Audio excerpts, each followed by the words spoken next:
Y bueno, pues vamos a orar. Vamos a poner este tiempo en manos del Señor. Padre amado, ponemos nuestras vidas en tus manos y agradecemos que nos has llamado, agradecemos que nos has mirado, Señor, sin merecerlo.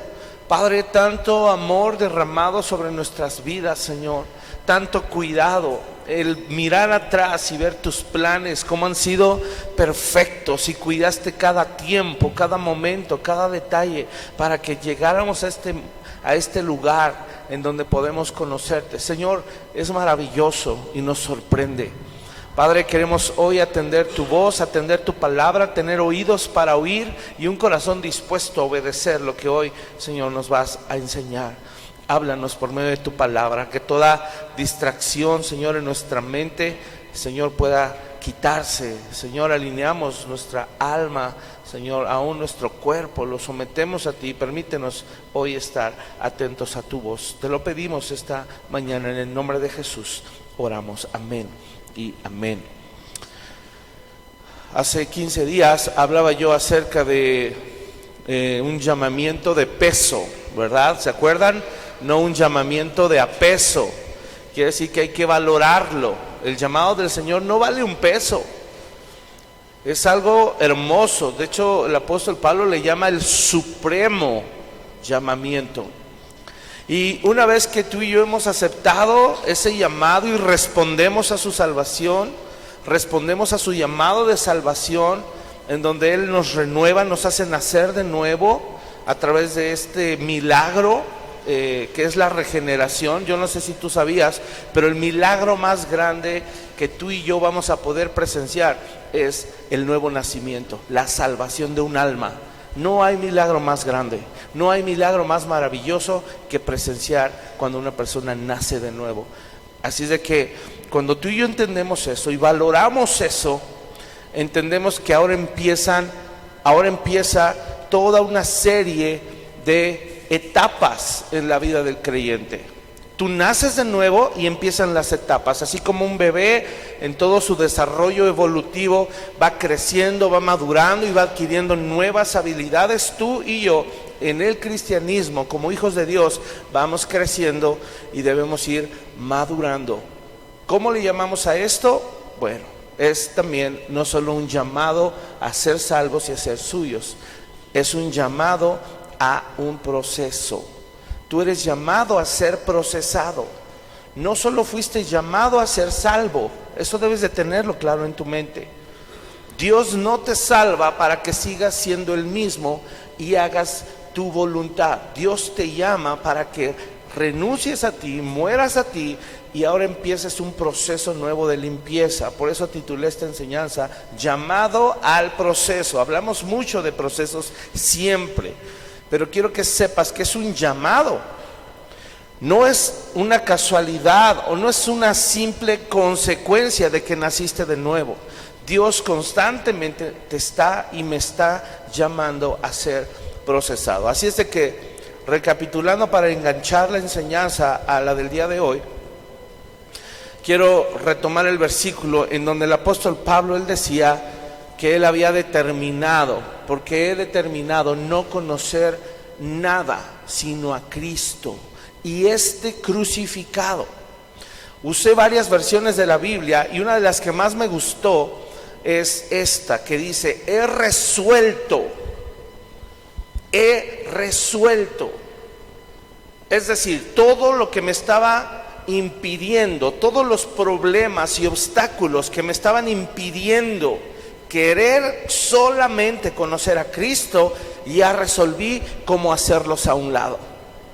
He resuelto, dice ahí, no saber nada excepto de Jesucristo y este crucificado. Hermano, en el momento que tú resuelvas no querer saber absolutamente nada más que saber de Cristo y Cristo crucificado, ahí, es solo ahí que estás empezando un verdadero cristianismo, un verdadero caminar con Cristo. Hablábamos de que ¿qué implica esto? Implica no estar familiarizado con nada, principalmente ¿con qué? Con el mundo. No debes relacionarte ni familiarizarte con el mundo. El mundo nunca debe ser común en tu vida. El mundo no debe ser común en tu casa. No nos deberíamos acostumbrar a ver películas violentas. No nos deberíamos acostumbrar a ver escenas de sexo inmoral en las series de Netflix. No deberíamos acostumbrarnos a estar tarareando las canciones de banda o las reggaetón. No deberíamos acostumbrarnos. Eso no deberíamos tener relación alguna, un vínculo con nada de eso, ni nos debería ser familiar. Si no determinamos eso, quiere decir que no hemos resuelto absolutamente nada en nuestra casa. No hemos resuelto absolutamente nada ni en nuestra mente ni en nuestro corazón, porque nuestra alma sigue anhelando el mundo. El pueblo de Israel sale de Egipto y siguió anhelando Egipto, porque nunca resolvió en su mente y en su corazón que había un Dios que los amaba. Dice, los tomé como una gallina toma sus polluelos y los cubre debajo de sus alas. Deberíamos hoy tener la determinación de no querer tener relación con nada que no tenga que ver con Cristo. En una versión en inglés, me encanta cómo lo pone ahí. Él decía, I had made up my mind. Este término, made up my mind, es como una construcción del pensamiento. Me he construido un pensamiento, he estado edificando mi mente, he estado poniendo los bloques correctos en mi cabeza para que yo pueda conocer a Cristo. Con mi mente y con mi corazón, de manera racional y consciente, he decidido conocer solo a Cristo y Cristo crucificado. ¿Qué involucra, qué implica edificar la mente? Que no debemos dejar entrar ningún pensamiento mundano. Nada que tenga que ver con el mundo. Ahora, por eso he ahí lo peligroso entonces de las doctrinas equivocadas o de las doctrinas falsas. Doctrinas que te hacen estar en un estado de calma, de tranquilidad. Doctrinas que te hacen creer que la vida cristiana está chévere, que hay que disfrutar de la prosperidad como hijos del rey. ¿Sabes? Ese deleite y ese disfrute va a venir plenamente cuando venga Cristo a reinar por 1000 años y después la eternidad. Ahí sí vamos a poder disfrutar plenamente.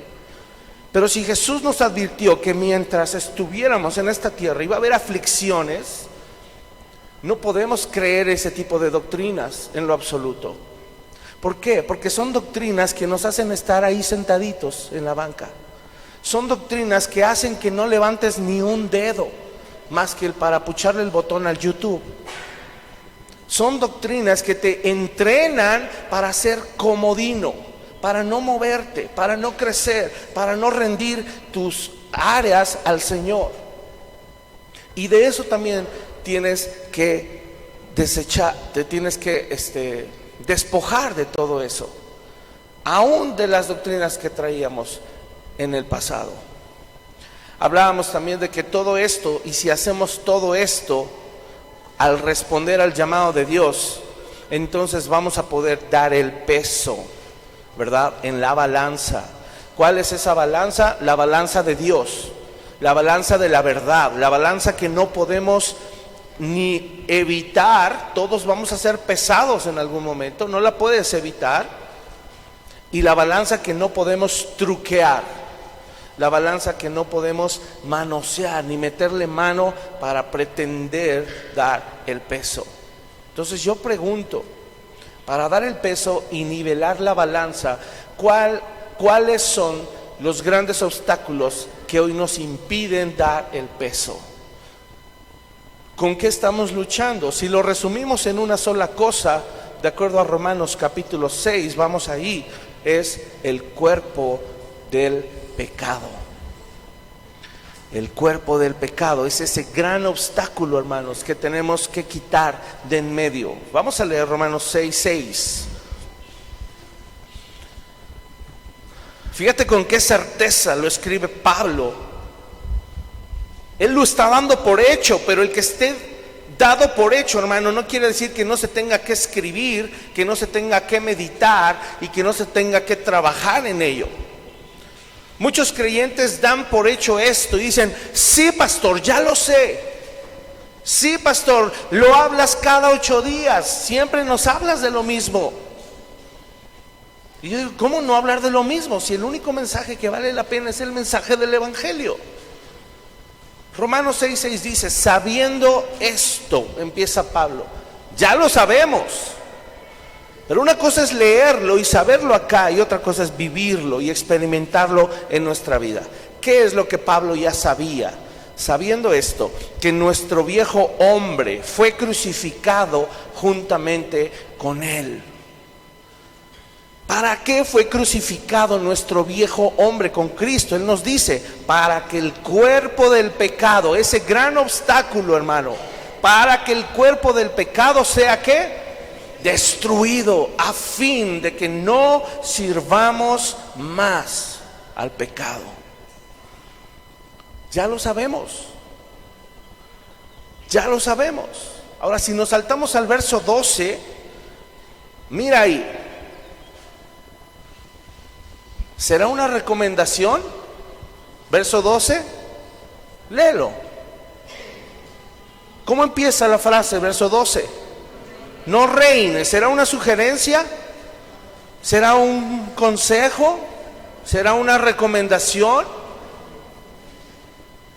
¿Qué es? Es una orden.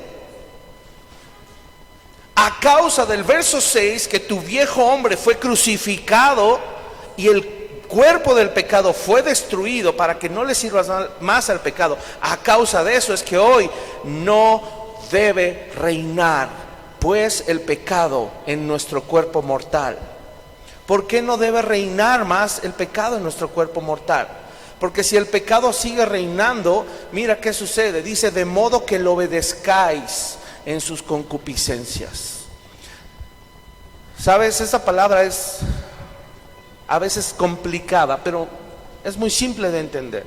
Complicada en su escritura, concupiscencia. Si tú le preguntas a la mayoría de la gente qué es concupiscencia, no te va a saber decir en el mundo. Y los cristianos medio te la van a explicar. ¿Qué es una concupiscencia? ¿Alguien sabe? Es muy simple explicarla. Las concupiscencias son los impulsos que los no creyentes tienen de forma natural para pecar. El impulso natural de querer pecar. Veo que a mi compañero en la escuela se le cayó el billete de a 20, el impulso de irlo a recoger y de clavármelo. Veo el impulso de que hice algo equivocado, mi mamá preguntó quién fue, y el impulso natural de mentir y decir: no sé, yo no fui. Eso es una concupiscencia. El impulso natural cuando pasa una chica con poca ropa o ropa inapropiada y el varón inminentemente voltea y la escanea. Impulso natural, concupiscencia. Esa concupiscencia son los impulsos que nos llevan a pecar. Y si el cuerpo del pecado reina, no vas a poder controlar ni dominar ninguna concupiscencia.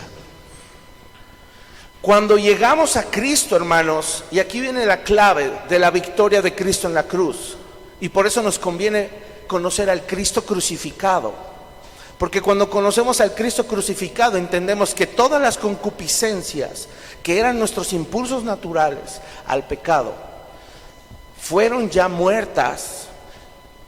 Escucha esto, ahí es en donde tú determinantemente hoy en Cristo, con la nueva naturaleza y con la decisión que Cristo ha puesto en ti, puedes hoy decidir guardarte y cortar eso al momento.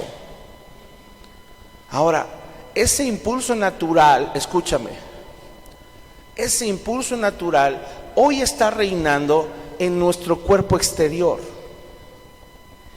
pero no en el hombre interior. Antes No había un hombre interior nacido de nuevo, estábamos muertos. Pero ahora que hemos nacido de nuevo y que el Espíritu Santo nos vivificó, ahora dentro de este cuerpo mortal, pecador, con concupiscencias, ahora tiene adentro morando un nuevo ser. Ese nuevo ser se está entrenando y se está capacitando para gobernar este cuerpo de pecado. La vida terrenal se trata de aprender, entrenarnos para aprender a gobernar nuestros impulsos naturales del cuerpo exterior, pero ya no del interior. Si tú logras comprender esto pequeño, ya no te va a costar trabajo leer la Biblia, ya no te va a costar trabajo estudiar la Biblia y meditarla, que de hecho ayer en la boda de mi primo, el pastor dijo algo tan simple. Yo no sé si tú has buscado versículos en la Biblia que hablen de leer la Biblia. Y cuando él lo dijo, dije, órale, no los hay. Dios no te dice que leas la Biblia, ¿sí sabías? Dice que la medites, dice que la obedezcas, pero no que la leas. Muchos creyentes la leen, pero no la meditan. No sirve absolutamente de nada leer la Biblia si no la meditas. Absolutamente de nada. Por eso la Biblia no dice, y leerás tu Biblia. No lo dice. Lo estuve meditando un buen rato, dije, y estuve así, ¿no? Buscando leer la Biblia. No. La guardarás en tu corazón, de día y de noche meditarás en ella, la pondrás en práctica, pero no dice leer la Biblia. Si tú vas a abrir tu Biblia, no es para leerla, es para meditarla, para que te ayude a descubrir en qué estás fallando y que sometas esa concupiscencia y ese impulso natural que antes te gobernaba, pero ahora no, a la obediencia a Cristo. Por eso dice, no reine. Y el verso 13 dice además, y tampoco presentes tus miembros al pecado como instrumentos de iniquidad, sino presentaos ustedes mismos a Dios como vivos de entre los muertos y sus miembros a Dios como instrumentos de justicia. Es decir, ahora que estás vivo, preséntate ante Dios para servirle. Ya hoy estás en la categoría de hijo de Dios, entrenándote para servirle, no para seguir haciendo tu voluntad. Y mira cómo en esta porción que voy a leer, el verso 14 cierra, dice, porque el pecado, y esto sí léelo conmigo, verso 14, porque el pecado no se enseñoreará de vosotros, pues no estáis bajo la ley, sino bajo la gracia. La gracia es ese regalo que no merecíamos, de que Cristo murió en la cruz, pero resucitó al tercer día. Murió para que nuestro viejo hombre muriera y resucitó para que naciéramos de nuevo y pudiéramos gobernar ahora esas concupiscencias y las sometiéramos. Tú puedes hoy someter con la gracia de Dios todo impulso pecaminoso. Hoy lo puedes hacer. La pregunta es si deseas hacerlo. El problema a veces no está en la acción, está en el pensamiento, está en el corazón, en la motivación interna. Y ahí es donde necesitamos trabajar. Ahora bríncate al verso 22. Dice, mas ahora que habéis sido libertados del pecado, ya lo da por hecho. Pablo está dando por hecho, verso 22, que tú y yo ya fuimos libres del pecado. ¿Y qué fuimos hechos? Siervos de Dios. Ahora, entonces, ¿ahora qué queda o qué sigue? Dice, tenéis por vuestro fruto, ¿qué cosa? La santificación. Y como fin, la vida eterna. Ser llamados a un proceso es un llamado a santificarnos. Y si usamos la palabra proceso contra la palabra santificación, suena mucho más retador santificación, ¿verdad? Pero si las ponemos juntas, quiere decir que vamos a ir etapa por etapa, paso a paso, vamos a ir desechando el pecado en nuestra vida. Sería fabuloso, yo lo he dicho, la varita mágica que nos hiciera perfectos, sería fabuloso. Pero si no, nos volveríamos arrogantes, altaneros, y no dependeríamos de Dios cada instante de nuestra vida. Por eso Pablo decía: Señor, siento el cuerpo del pecado, lo siento como un aguijón en mi carne, quítalo, quítalo, me estorba. Y él decía: soy un miserable. Y por eso le decía: bástate mi gracia, que nos baste su gracia. Verso 22 termina diciendo: tenéis por vuestro fruto la santificación y como fin la vida eterna. Y el 23 ahora cobra sentido, ¿verdad?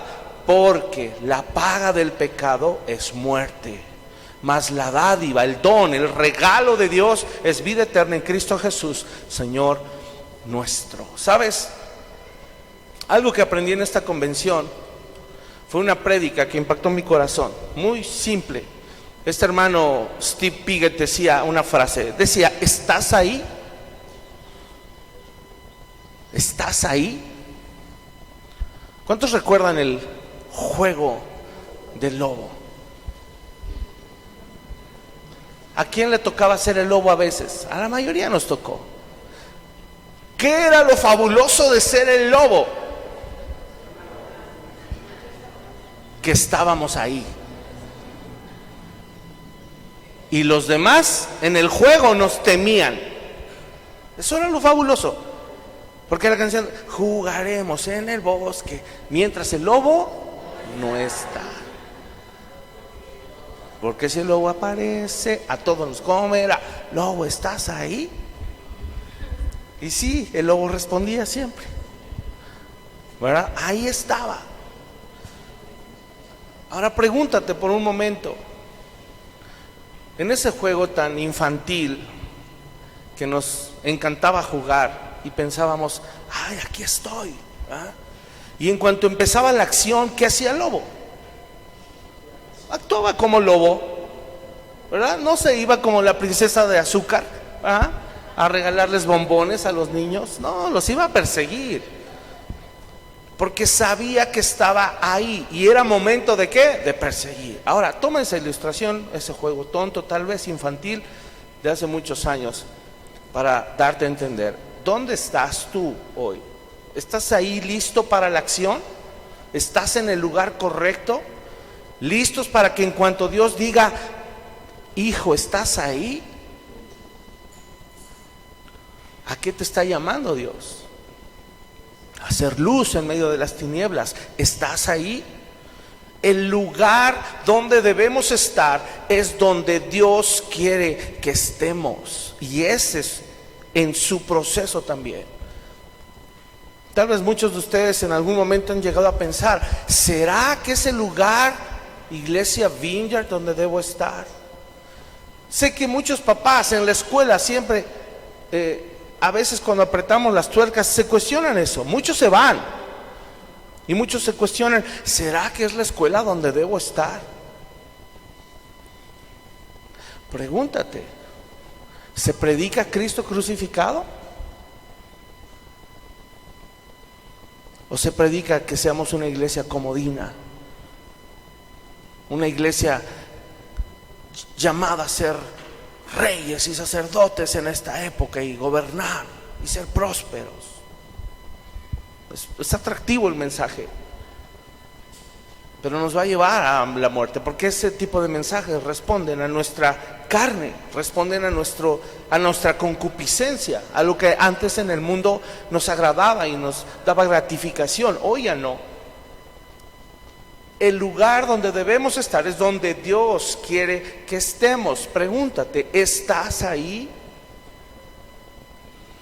Porque si estás ahí, hermano, puedo asegurarte que siempre tendrás la provisión de Dios, siempre tendrás la protección de Dios, siempre tendrás la bendición de Dios. Estar ahí es en donde incluso los milagros de Dios ocurren. Piensa por un momento: rey David, lo conocemos todos. Antes de ser rey, ¿dónde estaba? De pastorcillo, cuidando las ovejas ¿de quién? ¿Por qué estaba allí David? ¿Por gusto? Su papá lo mandó.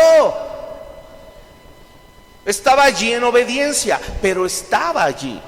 Si no hubiera estado allí en obediencia, cuando viniera un oso, como él mismo lo relata, o cuando hubiera venido un león a despedazar y a comerse a las ovejas de su padre, David no se hubiera entrenado. Y si David no hubiera sido obediente y se hubiera entrenado ahí peleando contra osos y leones, también en otra escena en donde David estaba en el lugar correcto cuando se enfrentó a Goliat. ¿Por qué estaba en el lugar correcto? ¿Porque se mandó solo? ¿Fue de morboso a ver cómo era la batalla? ¿A ver muertos desangrándose?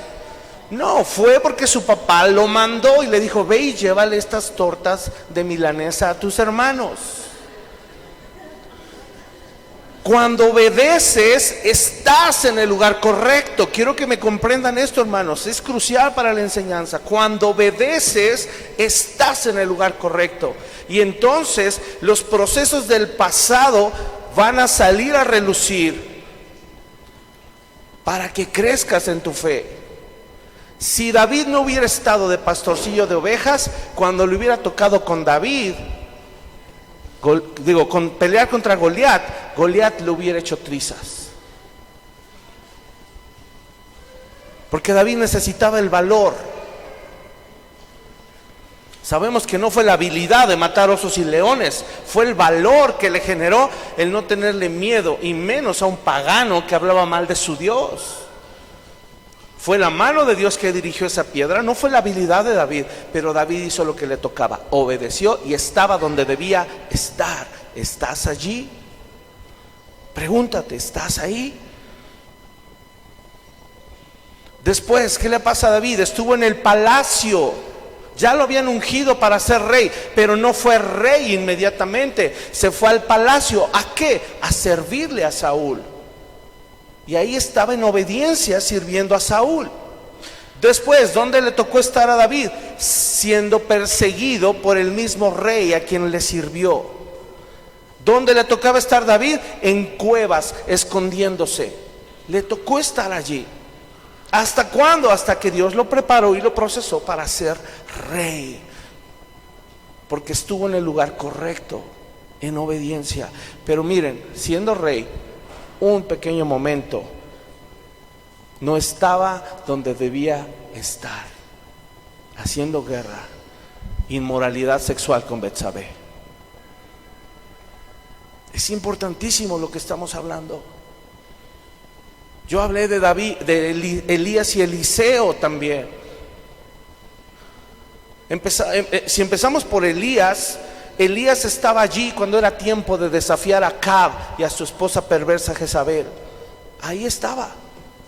Elías estuvo ahí cuando era necesario desafiar a los profetas falsos.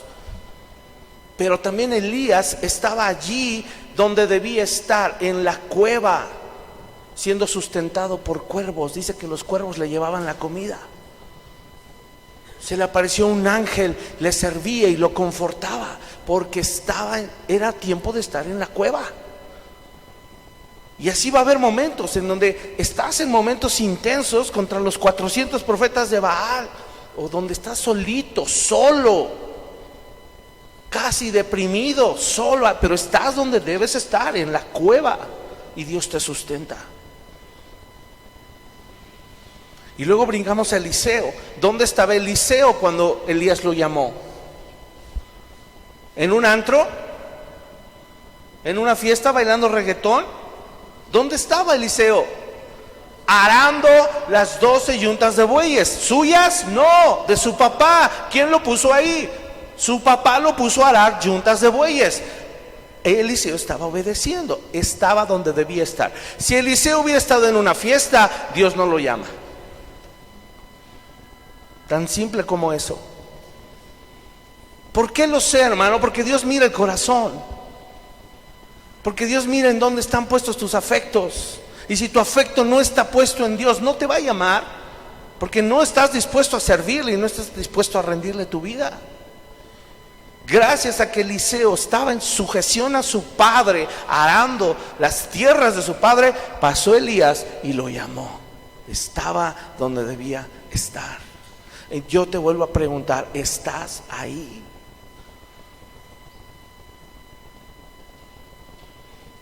En este mundo, hermanos, hay tres que son eternas. Número uno, la palabra de Dios es eterna. Dice, no pasará.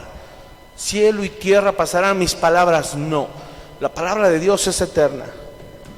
Y la palabra de Dios es eterna porque nacen del corazón de Dios, que es la segunda cosa que es eterna. Dios mismo es un ser eterno.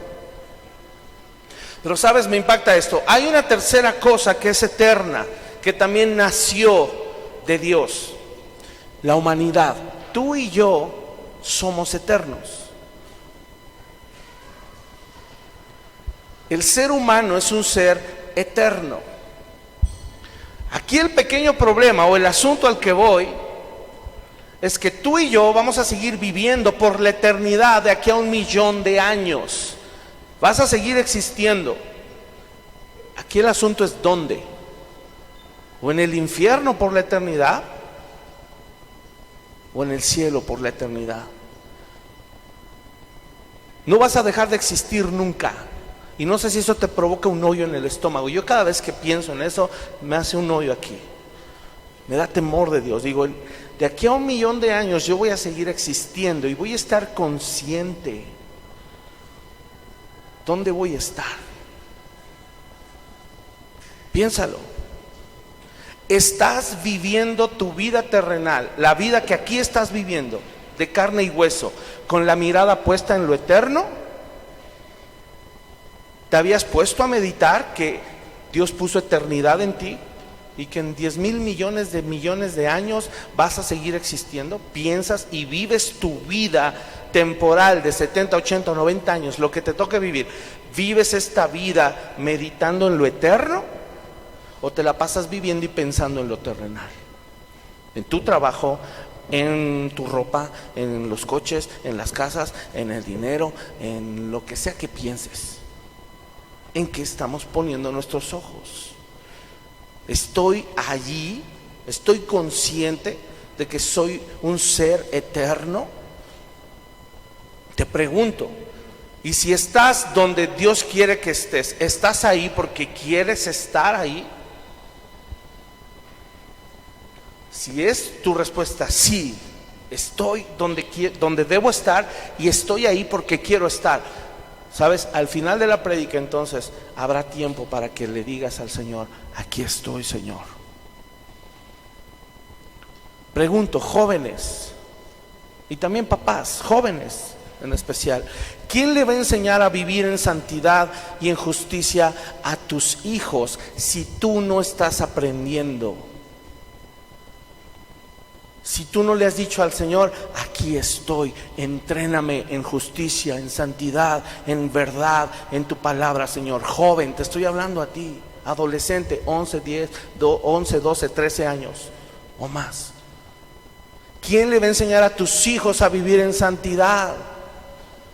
Si tú no estás aprendiendo, si tú no lo estás practicando, si no es tu deseo, si no es tu convicción. Si tú no estás ahí, ¿quién va a entrenar entonces a tus hijos y quién les va a enseñar a estar ahí donde deben estar cuando Dios los llame? ¿Quién? ¿Quién les va a enseñar la diferencia entre el bien y el mal? ¿Quién les va a enseñar la diferencia entre las luces y las tinieblas? ¿Quién los va a entrenar para que a lo bueno no le llamen malo y a lo malo no le llamen bueno? ¿Quién? ¿Quién les va a enseñar dónde deben estar y dónde no deben estar?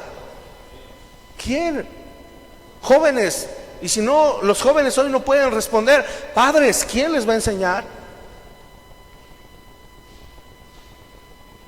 Gracias a Dios soy un pastor joven, no estoy canoso de 80 años. Pero no sé cuántos años Dios me permita vivir. Pero voy a vivir la vida entrenando a otros y enseñándoles a entrenar a otros. A eso Dios me ha llamado. Y a eso Dios te ha llamado a ti, aunque no seas pastor. Eres padre. Y si no eres padre o madre, lo vas a hacer con la ayuda de Dios. Y si no, tienes un compromiso con tus hermanos y con tu iglesia de edificarlos. ¿Sabes? Mis acciones revelan muchas veces que no hay lealtad hacia Dios. Mis acciones revelan realmente si estoy siendo fiel a Dios, si le estoy siendo leal. ¿Por qué? ¿Por qué hablo de las acciones? Porque en eso desemboca todo. La motivación del corazón te lleva a actuar de una manera. Por eso 2 de Timoteo 2:15, vamos a ir rápido. 2 de Timoteo dice que procuremos. ¿Qué es procurar? Alguien que ya procuró es alguien que en su corazón determinó, resolvió en su cabeza y en su corazón seguir a Cristo. Y por eso va a procurar, no a la ligera, va a procurar con diligencia. Dice así, 2 de Timoteo 2:15, procura con diligencia presentarte, es decir, Dios te necesita a ti en cuerpo presente. No sirve de nada que le digas: Dios, aquí estoy, sí te amo, sí te quiero servir, creo en el Dios y el Hijo y el Espíritu Santo, Dios 3 en 1 es. No sirve de nada ni que le cantes si tú no te llevas a ti mismo y te presentas y le dices: aquí está mi cuerpo, Señor, aquí estoy yo presencialmente, úsame.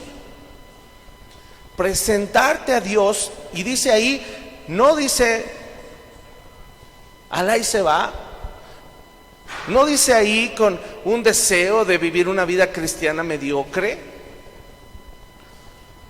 Dice que la manera en la que uno se presenta ante Dios es aprobado. Pero no vas a poder presentarte aprobado si no has sido probado primero. Si has decidido someterte al proceso y a las pruebas que Dios tiene para ti, joven, adulto o anciano, en la edad que estés, si has decidido, en algún momento vas a poder traer al Señor, como dice Romanos 12 también, una ofrenda en sacrificio vivo, santo, agradable a Él. Piensa en Caín y Abel. ¿Qué tipo de ofrenda le llevaron al Señor? Abel, la que Dios decía que debía ser, un animal, la sangre. Caín, esfuerzo humano. No sé qué habrá llevado, frutas, legumbres y seguro lo mejor. Ya hemos hablado de eso, pero no lo que Dios quería. ¿Cuál es la actitud de tu corazón? ¿Qué le estás presentando a Dios? ¿Lo que tú quieres, lo que tú crees, lo que tú piensas? ¿Tus mejores obras o tus peores obras? Sobras, no obras, tus peores sobras. ¿Qué le estás entregando a Dios? ¿Cómo te estás presentando a Él? A veces esto hace poco lo aprendí también. Esta reunión se celebra, y esta reunión, las reuniones de los santos de cada domingo deberían ser reuniones con audiencia de una persona. Esta reunión, la audiencia de esta reunión es una persona, y esa persona es Dios. Él es la audiencia. No somos nosotros, no eres tú sentado ahí nomás escuchándome hablar. No, estas reuniones no son reuniones de alabanza. Esta no se llama reunión de lectura bíblica. Esta no se llama reunión de oración. Esta no se llama reunión de predicación. Esta es una reunión de adoración. Y el que es el que está sentado en la audiencia, en su trono, viendo. El espectador es Dios. ¿Cómo estás viniendo aquí a presentarte? Y no solo los domingos. ¿Cómo le presentas a Dios todos los días tus ofrendas? ¿Tu vida es una adoración a Dios? ¿Tu deseo es agradarle en todo momento y en todo tiempo? ¿Estás procurando con diligencia presentarte a Dios aprobado?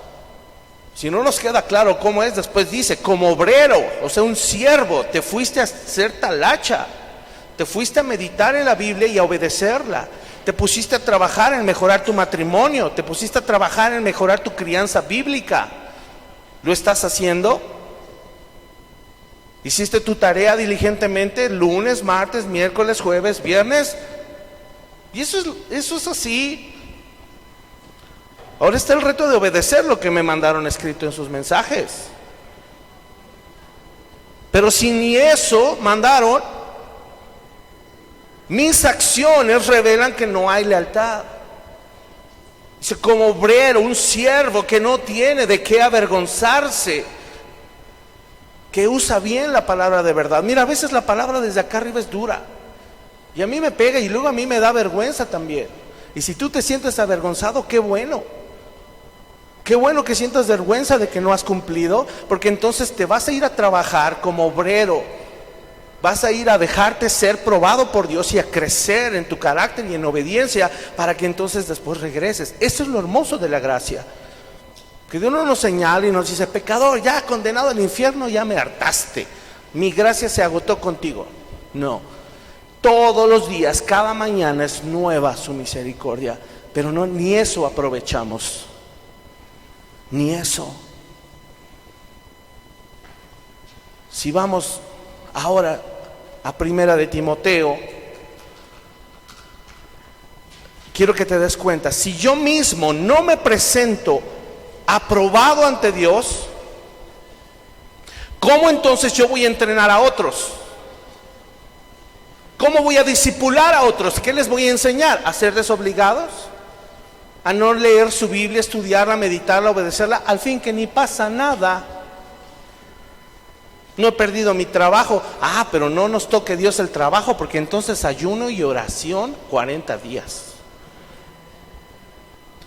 ¿Así quieres vivir la vida? ¿De verdad? Hasta que te pasa algo grave, te pones de rodillas y te pones... Muchos dicen, no, ya me alineo con Dios. Y uno dirá, ¿ya para qué? ¿Ya para qué? No se procuró con diligencia presentarse ante Dios aprobado, mucho menos vas a ser capaz de entrenar a otros, como dice Primera de Timoteo, capítulo 3. ¿Qué dice? ¿Ya están ahí? Primera de Timoteo, capítulo 3 dice...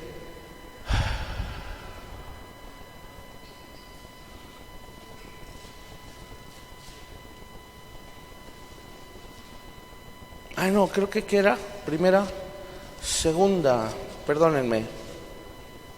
No, regresamos, discúlpenme, era ahí, segunda de Timoteo, capítulo 2, ahí mismo.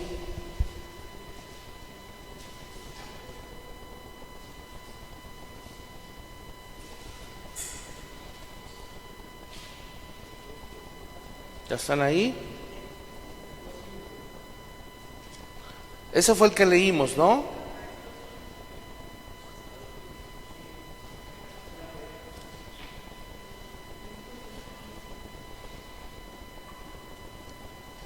Perdónenme, se me perdió mi referencia.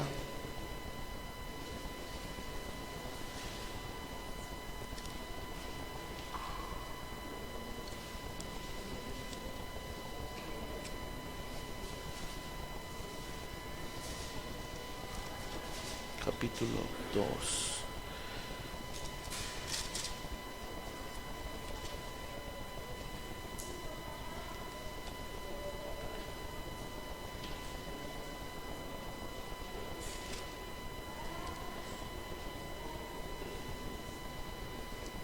Capítulo 3, verso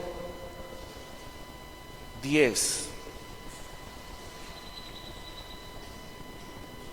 Disculpen, me dice así, pero tú has seguido, escucha, Pablo le escribe a Timoteo, tú has seguido mi doctrina, o sea, te has dejado entrenar por mi conducta, has visto mi testimonio, propósito, es decir, has entendido a dónde vas, fe, es decir, obediencia. Cuando hablamos de fe o fidelidad, estamos hablando de lealtad y obediencia a la palabra, longanimidad también, amor, paciencia, persecuciones, padecimientos como los que me sobrevinieron en Antioquía, en Iconio, en Listra, persecuciones que he sufrido, y de todas me ha librado el Señor. ¿Por qué le había librado a Pablo? Porque estaba donde debía estar. Y después dice, y también todos los que quieren vivir piadosamente en Cristo Jesús padecerán, ¿qué cosa?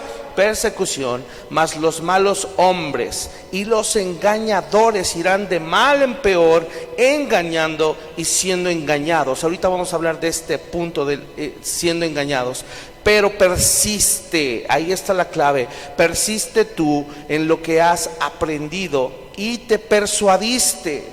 Miren, hermanos, el que aprendamos de Dios y aprendamos de su palabra quiere decir que va a venir un momento en nuestra vida que exponernos a las enseñanzas bíblicas tiene que producir convicciones. Te tienes que convencer que lo que leíste, meditaste y obedeciste es correcto. Y entonces esa va a ser tu verdad, porque ya la viviste, ya la experimentaste, ya te expusiste a su palabra y dejaste que te renovara tu mente y tu corazón. Y al obedecer viste un fruto, viste el fruto de la santidad en tu vida y dijiste: wow, esto sí funciona. Después dice: sabiendo de quién has aprendido y que desde la niñez has sabido las sagradas escrituras, las cuales te pueden hacer sabio para la salvación por la fe que es en Cristo Jesús. Y ya hablamos ahí, ¿quién estuvo involucrado? Generaciones, la abuela y la madre de Timoteo. Y después Pablo vino a meter un refuerzo por no haber tenido Timoteo una figura paterna que le instruyera en Cristo. Saben, mamás, quiero hablarles un momento.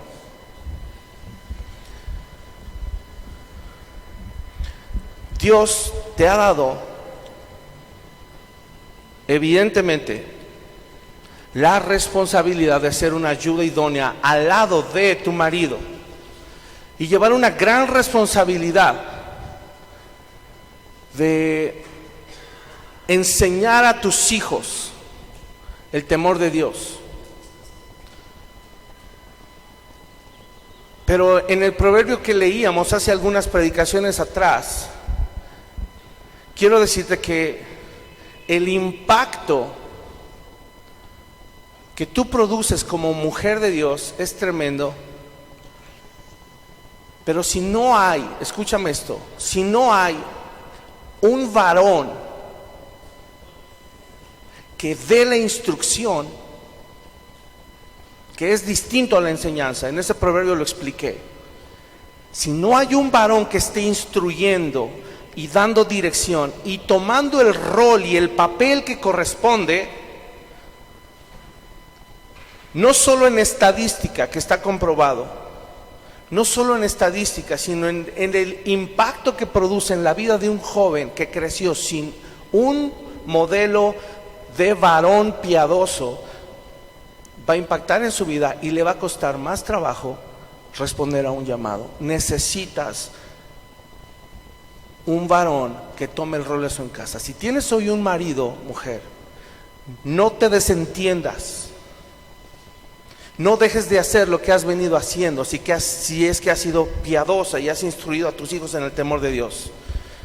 Pero a quien le corresponde el rol de dar dirección e instrucción es al varón.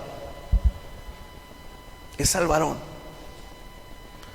Y lo que tú hagas sola nunca va a estar completo, a menos que se involucre un varón.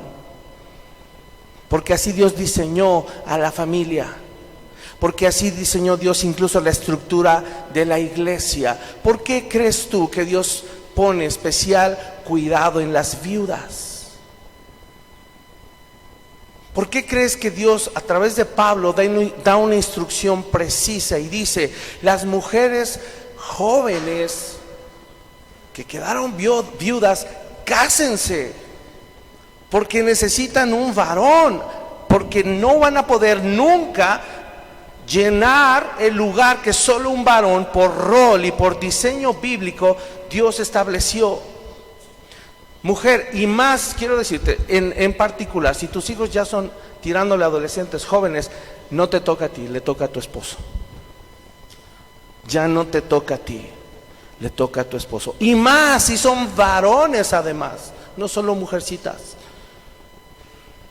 La mujer hace una labor increíble, sí, no la estoy menospreciando. Lo que te estoy diciendo es que por rol, por autoridad, por diseño de Dios, le toca al varón.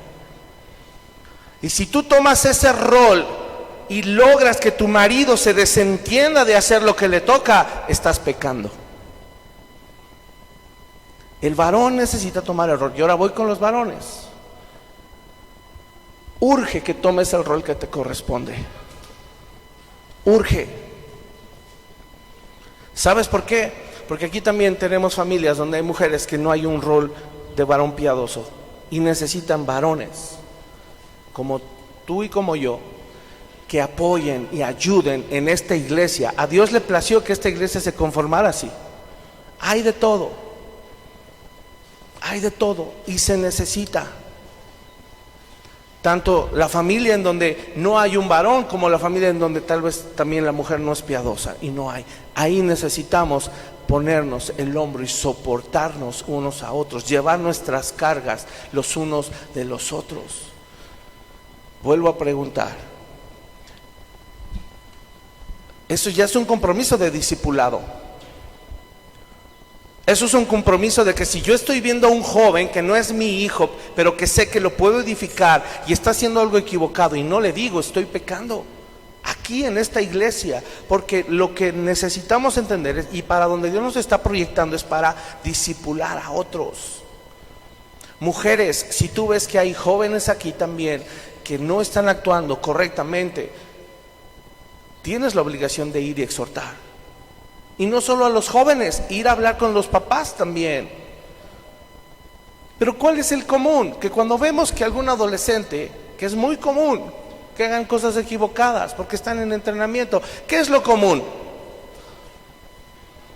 ¿Qué es lo natural? Ay, ¿viste? ¿Viste la cara? Hola. ¿Viste que no saludó? ¿Viste qué grosero fue o qué grosera fue? No hay convicción, no hay madurez, no hemos entendido el peso del llamado, no hemos, como titulé esta predica, no hemos entendido que Dios nos está llamando como iglesia a ser procesados, no hemos entendido la comunión de la iglesia y por eso es más fácil recurrir a pecados tan bajos como el chisme, la murmuración, la crítica, el juicio, la queja. Pero una vez que nos pasamos de este lado y empezamos a discipularnos entre nosotros y abrimos la puerta a la exhortación entre nosotros, el chisme, la murmuración, la queja, todo eso va a parar. ¿Quién chismea? ¿Quién murmura? ¿Quién critica? El que está sentadote sin hacer nada, el que está de ocioso, el que no ha entendido el peso del llamado y que el llamado es un proceso y que se requiere de santificación. Para mí es fácil hacerlo porque soy el pastor, pero para ustedes debería ser igual de fácil hacerlo porque son discípulos de Cristo, llamados a hacerlo también.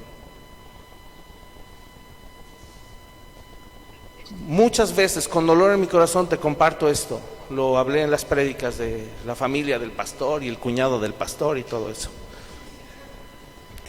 Los que ya me conocen de toda la vida saben que tienen el permiso y la autorización, y tal vez no lo he dejado muy claro.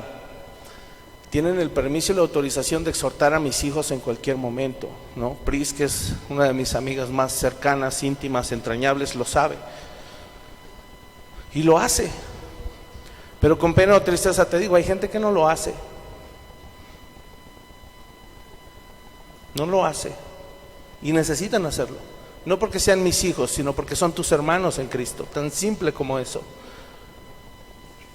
Igual sea mi esposa, igual sea yo, que necesito ser animado, exhortado también.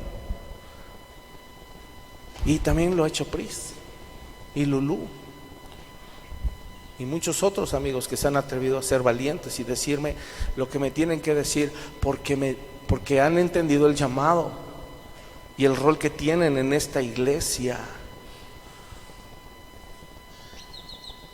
Crece, sé valiente, no seas cobarde y no te escudes en el chisme, en la queja, en la murmuración para tú no hacer lo que te toca. Crece y ven y dime, crece y ve y dile al hermano que te hizo caras, crece y ve y dile al que tal vez sientes que no te saludó, crece y hazlo. Tenemos que dejar atrás esas tonterías ya. No sé por qué estoy hablando de eso, no era el tema, pero qué bueno que lo dije. Crece, arregla tus asuntos aquí y acá, resuélvelos. Ríndeselos al Señor, clávalos en la cruz y muévete, sigue adelante, trabaja. Cuando empieces a servir a otros y veas el dolor, las heridas que el pecado ha causado en sus vidas, vas a tener más compasión y tu boca se va a quedar callada. Ya no te vas a atrever a criticar ni a juzgar al hermano, porque comprendes el dolor que cargan. Pero ese trabajo me lo dejan a mí, porque decidieron ser cobardes. No, hermanos, crezcan. Ahora, al que le quede el saco, póngaselo. Sé que muchos no, pero muchos sí. Al que le quede el saco, póngaselo ahorita. ¿Cuál saco? El de Cristo, la vestidura nueva. Ponte, revístete, ponte el saco de la nueva naturaleza, despójate del viejo y crece, urge que crezcas. ¿Cuántos dicen amén? Pablo decía, encarga a estos hombres fieles que sean aptos para enseñar a otros. Repito, ¿cómo me presento a Dios como obrero aprobado? Siendo procesado. Y una vez que soy procesado, entiendo cómo se entrena a alguien y voy y le ayudo. Mira, hasta deberíamos implementar una frase. Si ves que un hermano está fallón en algo, acércate con todo amor y dile, oye, mi hermano, abrázalo, míralo con ojos de ternura y dile, oye, mi hermano, noto que te falta un poco de entrenamiento. Si alguien te dice eso, no te ofendas y cáchala. Acuérdate que el pastor un día dijo, esta es la frase. Y entonces prepara tu corazón para ser exhortado. Pero te digo algo y te reto como iglesia, empieza a hacerlo, por favor. ¿Dónde? Empieza en tu casa. Empieza con tus hijos, empieza con tu esposa, empieza con tu esposo. Cuando veas que tu esposa, tu esposo, tus hijos algo no están haciendo bien, llámales con todo amor, repito, y diles, oye, mi amor, veo que te falta entrenamiento. Y prepara tu corazón y escucha lo que te van a decir. Porque no, el objetivo no es lastimarte, herirte. No te ofendas, crece. Déjate entrenar, esa es la profesión a la que todos somos llamados. Enseñar a enseñar, entrenar entrenadores. Esa es nuestra labor, no solo de los pastores, de los hijos de Dios. Debemos enseñar a sembrar la semilla correcta, enseñar a otros a sembrar la semilla correcta. Esa es nuestra labor. Lo demás lo va a hacer el Señor. Por eso dice, no te canses de hacer el bien, porque a su tiempo segarás si no desmayas. Por tanto, procura hacer el bien a todos y cuanto más, ¿a quién? ¿A quién? A los hermanos de la fe. Vamos a hacerlo. Termino con Lucas. Lucas 6. El Señor Jesús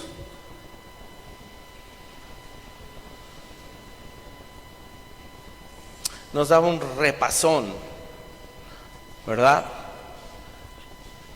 6:43. Ya el título, creo que sabes a dónde voy. Más bien, sabes a dónde va el Señor con nosotros. Dice, y por sus frutos los conoceréis. ¿Te acuerdas? Nuestras acciones revelan nuestra lealtad. Por sus frutos conoceréis. Dice, no es buen árbol el que da malos frutos, ni árbol malo el que da buen fruto. Jesús, en una clase sencilla, con términos simples, está poniendo las cosas en su lugar. Lo bueno es bueno, lo malo es malo. No le cambien el nombre. Porque cada árbol se conoce por su fruto, pues no se cosechan higos de los espinos, ni de las zarzas se vendimian uvas. El hombre bueno del buen tesoro de su corazón saca lo bueno, y el hombre malo del mal tesoro de su corazón saca lo malo, porque de la abundancia del corazón habla la boca. Lo que hay en tu corazón, la primera acción inmediata es que la boca se suelta. Por eso les digo, si ustedes están en buenas obras, lo menos en lo que vas a pensar es en andar chismeando, murmurando, criticando. Aquí está escrito. Verso 46.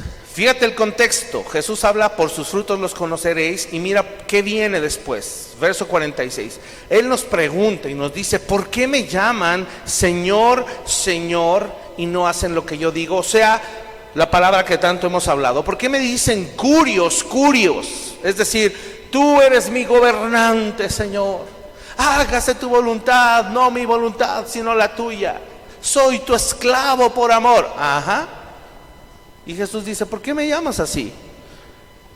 Ay, Señor, ¿por qué me dices eso? Escucha esto. Esto impactó mi corazón. Pon atención.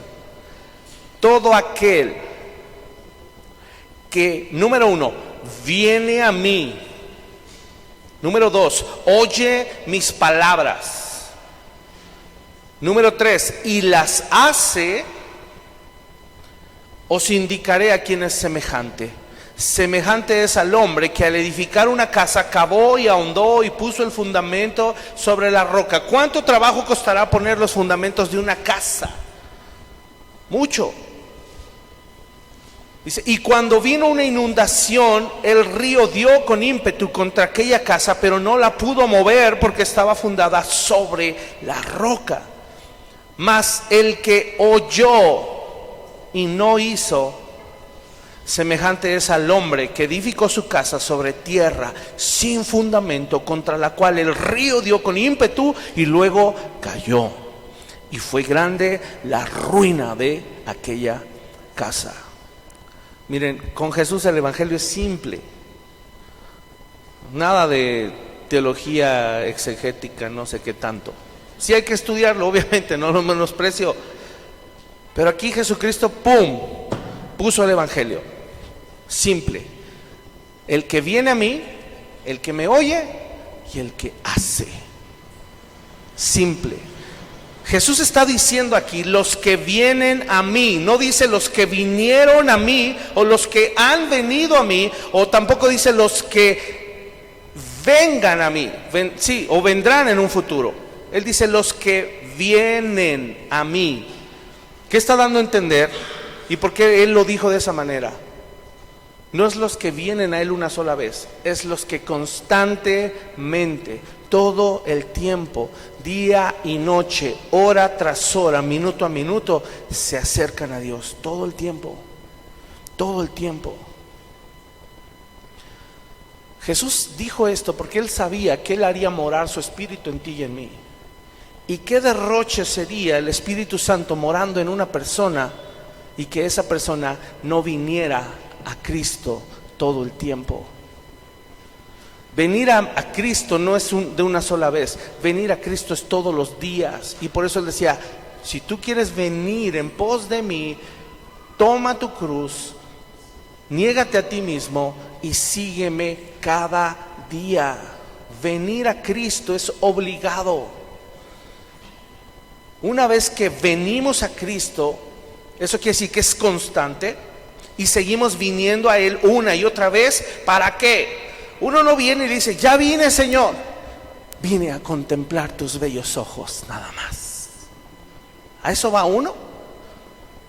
Uno va con Cristo a escuchar, a ver qué tiene que decir Jesús.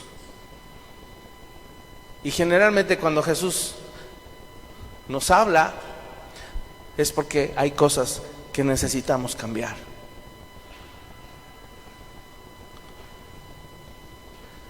Mira, esto me impacta porque el elogio que el mismo Señor Jesús recibió en la tierra fue uno.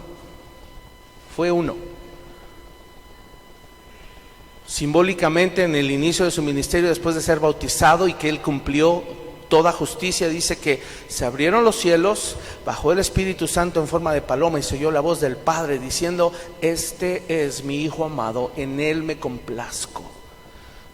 Y nunca más el Señor Jesús recibió un elogio. Nunca más. ¿Por qué estoy diciendo esto? Porque uno no va con Jesús a que te dé una palmadita en la espalda. No va a eso. Uno no busca el reconocimiento. Señor Jesús, ay, dime que lo hice bien. Mira, me esforcé, me costó trabajo dejar la infidelidad. ¿Te aplaudo? Qué tremendo, qué desubicados estamos. Ay, es que no me motivan para servir, debería ser motivador y pues acá que nos pongan a dónde vamos. No entendemos nuestro lugar de siervos, no entendemos que es curios, no entendemos el peso del llamado. Si vas a ir ante la presencia de tu Señor, es para escuchar órdenes y para después salirte de ahí a obedecer. Y por eso esto es un entrenamiento, y por eso pocos aguantan, porque es una carrera. Es una carrera. No es entrenarte para irte a sentar a la banca de un parque. Es entrenarte para un maratón, y después de ese maratón otro, y después de ese otro, y después de ese otro, y después de ese otro. ¿Hasta cuándo? Hasta que dejes de respirar. Por eso Lulú no me deja jubilarme. Dice, no, pastor, tú nunca te vas a jubilar. Tienes razón. Que su gracia me permita jubilarme sirviéndole. Que mi último respiro sea, no sé, un amén de una prédica o un canto, y ya, se acabó, aleluya. ¿A qué vienes a Jesús? ¿Estás ahí? ¿Por qué me llaman Señor, Señor? Y eso es lo peor que nos podría pasar: vivir en engaño. Esta pregunta descubre si hemos vivido una vida de engaño. Por eso yo decía que iba a hablar yo del engaño. Próxima semana continuaremos con esto, perdón, en 15 días. Pero el que vive en decepción y engaño, el que encubre su maldad, es quien está destinado a la ruina, a la pérdida y la perdición. Por eso esta casa, si no estás acabando hondo y no estás poniendo la roca que es Cristo en tu hogar, te estás engañando.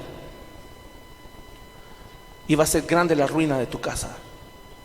Si no estás obedeciendo la palabra de Dios, si no estás yendo constantemente a Cristo a escuchar su indicación, si no estás siguiendo la directriz de tu iglesia y te estás alineando a lo que el Señor te está pidiendo a través de tu pastor, ten cuidado. Ten cuidado.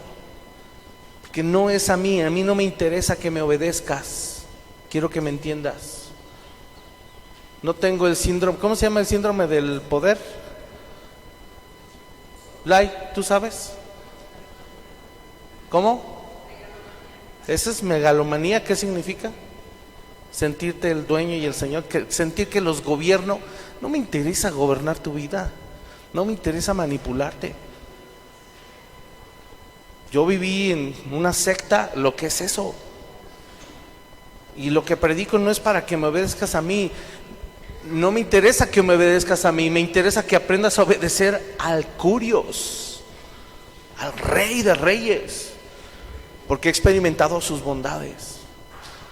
Y por eso es dura la predicación y seguirá siendo dura, porque sabes, somos contumaces, somos rebeldes, somos obstinados. Y el cuerpo del pecado sigue todavía fuerte.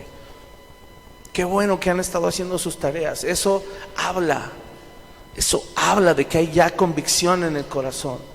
Tal vez no lo saben, tengo mis, ya terminé. Tal vez no lo saben, pero llevo mi registro. Tengo aquí todos sus nombres. Tal vez no se alcanza a ver, pero tengo sus nombres. Desde el primero que me mandó su tarea, lunes con puntito, martes con puntito, miércoles con puntito, y ya las leí, todo, y al final de la semana una estrellita. Pocos de ustedes tienen 3 estrellitas de 3 semanas de tarea. Gloria a Dios. Algunos de ustedes tienen 2. Gloria a Dios también. Algunos de ustedes tienen 1. Gloria a Dios. Algunos de ustedes tienen 1 o 2 puntitos. Gloria a Dios por eso. Gloria a Dios por eso. Algo tuviste que debilitar el cuerpo del pecado para hacer 2 tareas. No pasa nada, qué bueno, pero ponte al día. Y ponte a trabajar esta semana y vuelve a escuchar la prédica y haz tu tarea lunes, martes, miércoles, jueves y viernes. No el sábado o el domingo a las 10 de la noche me mandes todas. Cada día. Es importante que lo hagamos. Próxima semana cierro, en 15 días cierro con esta enseñanza. Y vamos a hablar de la decepción y el engaño. Lo triste que sería vivir un cristianismo fake, un cristianismo falso. Que Dios nos ayude y nos dé su gracia. Vamos a orar. Cierra tus ojos. Ya saben que me gusta siempre cantarle al Señor, pero no es por cantarle, es porque muchas letras expresan nuestro sentir. Y yo te decía que al final ibas a tener la oportunidad de decirle al Señor: heme aquí, Señor, aquí estoy. Y si ese es tu caso, vamos a orar, así como estás, con tus ojos cerrados. Ahí con tus ojos cerrados. Y antes de empezar a abrir tu boca o a empezar a orar, medita en esta palabra y vuélvete a preguntar: ¿estás ahí? ¿Estás donde debes estar? Moisés, un hombre de carácter duro, obstinado, orgulloso, Dios tuvo que tratar con él duramente. Ese celo y ese fervor que era sincero, hermano, era genuino, de servir a Dios, de liberar al pueblo de la esclavitud.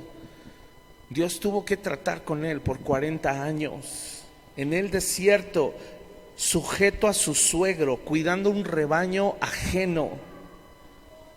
Él se tuvo que entrenar en eso para aprender obediencia. Estuvo ahí donde debía estar por 40 años.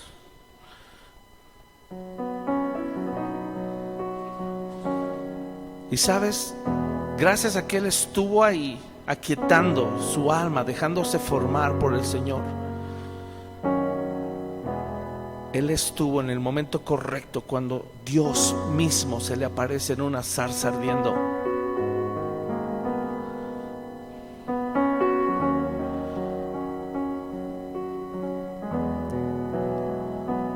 Y aún todavía en contra de su voluntad, no muy convencido, al final le puede decir al Señor: Señor, heme aquí, aquí estoy. No sé qué me vas a pedir, no sé lo grande del llamado, no sé todo lo que me va a costar, no sé a qué tantas cosas voy a tener que renunciar.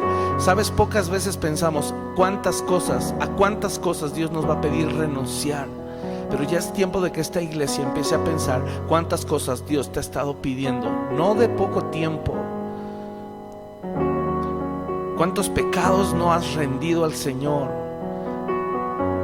que siguen siendo visibles. Y peor aún, cuántos pecados ocultos el Señor te ha estado pidiendo que aún no dejas, que no has sido capaz de llevarlos a la cruz, en donde está el perdón, donde está la misericordia, donde está la gracia. Pero Dios te conoce. Él conoce tu debilidad. Él nos conoce, hermano. En mi caso, conocía mi obstinación, conocía mi orgullo. Y gracias por su trato conmigo.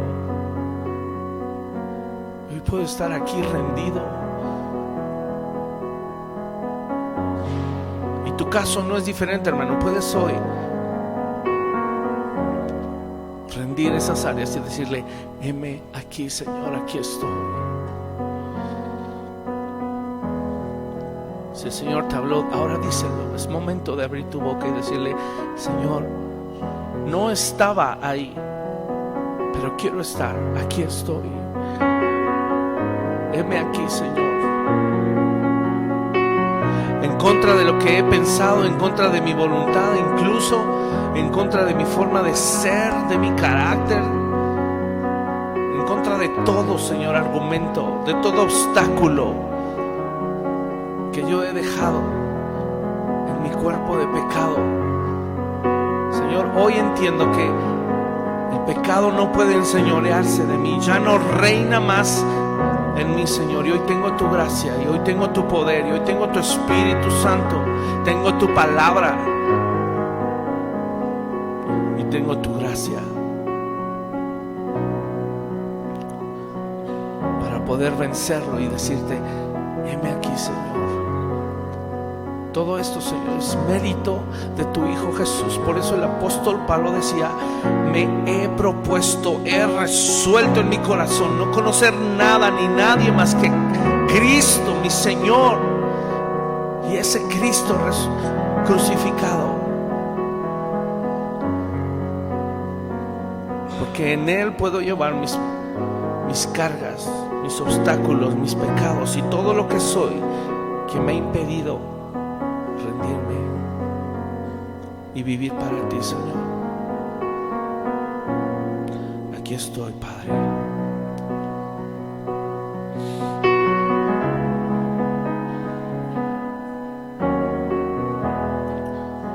Mientras sigues orando y le dices al Señor y le sigues entregando áreas que a lo mejor no habías querido entregarle, puedes escuchar o cantar esto conmigo también y decirle al Señor: aquí estoy, te ofrezco todo lo que soy.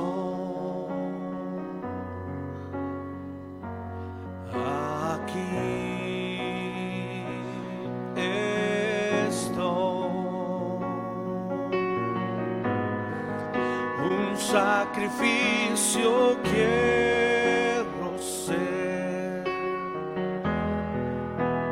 Toma mi ser,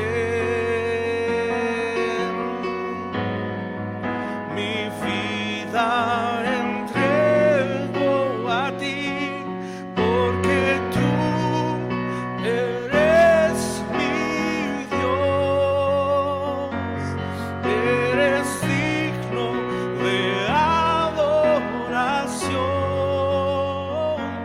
una ofrenda de amor seré para ti, Señor. Dile: aquí estoy, te entrego todo lo que soy. Aquí estoy, un sacrificio quiero ser. Dile: toma mi ser, mi vida entrego a ti, porque tú eres mi Dios, eres digno de adoración, una ofrenda de amor seré para ti. Porque tú, dile: